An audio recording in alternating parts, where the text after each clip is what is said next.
جب محبت اللہ رسول کے لیے ہو نا، جس سے بھی میری اور آپ کی دوستی ہو، کیونکہ اس کی بنیاد اللہ رسول ہے، تو اس میں صرف گپ شپ نہ ہو، صرف کاروباری باتیں نہ ہوں، صرف سیاسی تبصرے نہ ہوں، اس کے اندر صرف دنیا داری کی بات نہ ہو، شہر محلے کی بات نہ ہو، کھانے کی دعوتوں کی بات نہ ہو، چونکہ دوستی اللہ رسول کے لیے ہے۔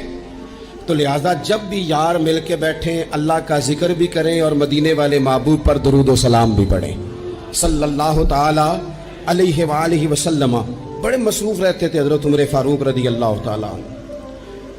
حکومت کی مصروفیات تھیں، لوگوں سے ملاقات تھیں، جہاد کے بڑے مصروف رہتے تھے، لیکن پھر بھی جب اپنے دوستوں سے ملاقات ہوتی نا تو ان کے ہاتھ پکڑ کے ایک جگہ پہ بٹھا کے کہتے، سجنوں آؤ ذرا کچھ اپنے ایمان میں اضافہ کریں۔